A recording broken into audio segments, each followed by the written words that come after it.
एक छोटा सा गांव रहे जेकर नाम रहे सोनापुर। ओहिजा एक गरीब जोड़ा किशन और मीरा अपन पेट पाले खातिर आलू पूड़ी के ठेला लगावत रहन। उनकर पूड़ी के स्वाद एकदम बेजोड़ रहे। मसालेदार आलू के सब्जी, ऊपर से हरी मिर्च और धनिया के महक और फुलायल फुलायल गरम पूड़ी। बाकिर पता न काहे अब उनकर ठेला पर केहू आवत ही ना रहे। वही गांव में मोहन नाम के एक आदमी भी आलू पूरी बेचत रहे। ओकर ठेला पर रोज इतना भीड़ रहे कि गोड़ राखे के जगह ना मिलत रहे। एक दिन 2 गो ग्राहक ओहिजा बात करत रहन। अरे भाई, ई मोहन के पूड़ी में ऊ बात नहीं खे, स्वाद तो किशनवे के पूड़ी में बा।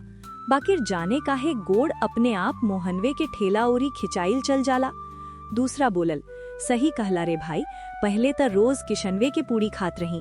ओकर आलू के सब्जी में जवन तीखापन रहे ऊ त मजा दे देत रहे। अब त मन ही ना करेला ओकरा ठेला पर जाए के। निमहर किशन अपन ठेला के लगे अकेला खड़ा चुपचाप सब सुनत रहे। ऊ मन ही मन बोलल, पहले त हमरा ठेला पर भी भीड़ लागत रहे, अब सब मोहनवा के पास काहे जातानी? का ऊ कोनो जादू क देले बा का? ओ रात मोहन अपन ठेला जल्दी समेट लेलक। सारा आलू पूड़ी बिक गईल रहे। घर पहुँचते ओकर मेहरारू सजन बोलनी, जी आज ता अमावस्या के रात है, याद बानो? हाँ याद बा, तू तैयारी कर ले लू। जी पूरा 13 किलो चिकन पका ले बानी। बाकिर बताई नु, हर बार 13 किलो ही काहे, 10 चाहे 20 काहे ना? मोहन बोलल, अरे भगवान, हम ओकरा के 13 तारीखे के नींद से जगौले रही। अब ओकरा हर अमावस्या के 13 किलो चिकन चाहिए। अगर ना देव तो हमनी के ही खा जाई। सजन कांप गईली। का रवा ओकरा के जगौली काहे? मोहन धीरे से फुसफुसा के बोलल, पगली, ओकरे वजह से तो हमार पूरी बिकाला, ना तो हमहू किशन नियन बैठल रही थी। ओकरे चलते हमनी के नीक दिन आइल बा, ओकर शुक्र मना। दोनों जने कुछ देर चुप रहन। बाहर हवा में अजीब सिहरन रहे। फिर मोहन बोलल, चल अब सो जा, हम जाके ओकरा के चिकन खिया के आवत बनी। फिर वो कवन बा जवन हर अमावस्या के 13 किलो चिकन मांगेला। अगला सबेर सूरज के किरण गांव के पगडंडी पर फैल गईल रहे। मोहन अपन ठेला चमकावत रहे। तेल गरम हो गईल रहे और पूरी छनाए के खुशबू पूरा चौराहा में फैलत रहे। ओकरा चेहरा पर उहे घमंड रहे कि आजू वो भीड़ लागी। उधर किशन उदास बैठल रहे। बर्तन साफ रहे, सब्जी तैयार रहे, बाकिर ग्राहक नदारद। ऊ मन में सोचलस, कबो हमरा ठेला पर भी मेला लागत रहे। अब तक गांव वाला के हमार चेहरा भी नहीं खे दिखात। तभी ये शहर से आयल एक जोड़ा राकेश और नेहा गांव में आइले।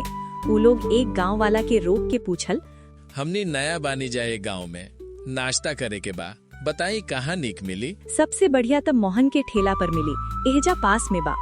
दोनों जने शुक्रिया कह के चल दिहले। जब वो लोग मोहन के ठेला पर पहुँचले तो ओहिजा भारी भीड़ रहे। नेहा बोलनी, अरे जी, एहिजा तो बहुत भीड़ बा, कतना इंतजार करब जा। तभी नेहा के नजर लगे कि एक सुनसान ठेला पर पड़ल। देखला, ऊ ठेला कतना साफ बा और महक भी कतनी नीक आवत बा। दोनों जने किशन के ठेला पर गईले। किशन देख के मुस्कुराइल, आई सर मैडम, गरम गरम आलू पूरी दी। हाँ भाई, 2 प्लेट लगा दो, पूरी एकदम फुलायल होखे के चाहिए। किशन प्रेम से परोस देलक। दोनों जने चखले तब बोलने, वाह, ई तो वाकई लाजवाब बा। सच में भाई, तोहार पूरी के कोनो जवाब नहीं खे। बाकी एक बात बताओ, इतना स्वाद के बाद भी एहिजा ग्राहक काहे का नहीं बताई साहब, ऊ मोहनवा कुछ जादू क देले बा। गांव वाला अब हमरा ओरी ताकते नहीं खन। रउआ लोग शहर के बानी जाता बच गई नी जा, न त रउआ लोग के गोड़ भी ओकरे ठेला ओरी खिंचाइल चल जात।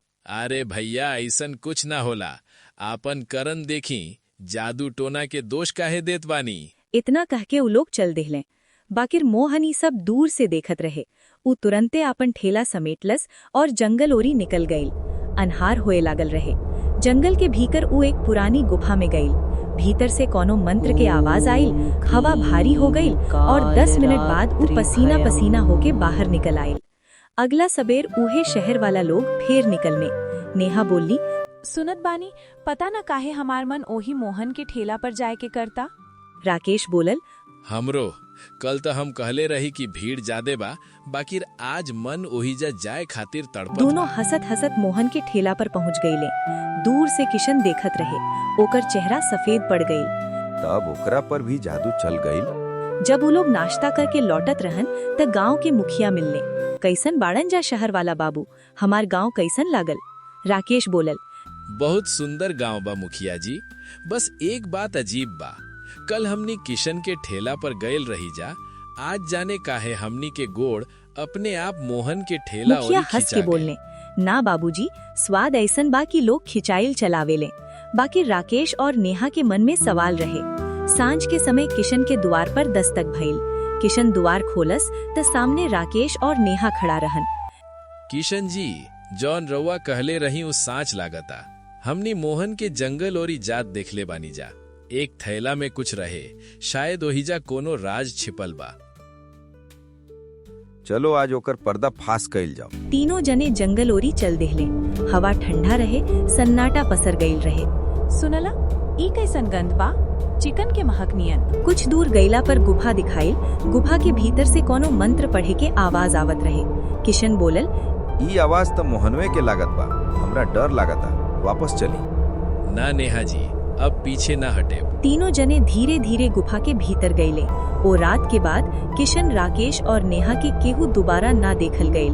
कहल जाला कि तीनों ओ गुफा में कैद हो गईले और मोहन के राज राज रह गईल। अगला सबेर मोहन फेर आपन ठेला लगवलस, मुस्कुरा के पूरी छाने लागल और यही तरीके खत्म भइल कहानी एक लालची आलू पूरी वाला के।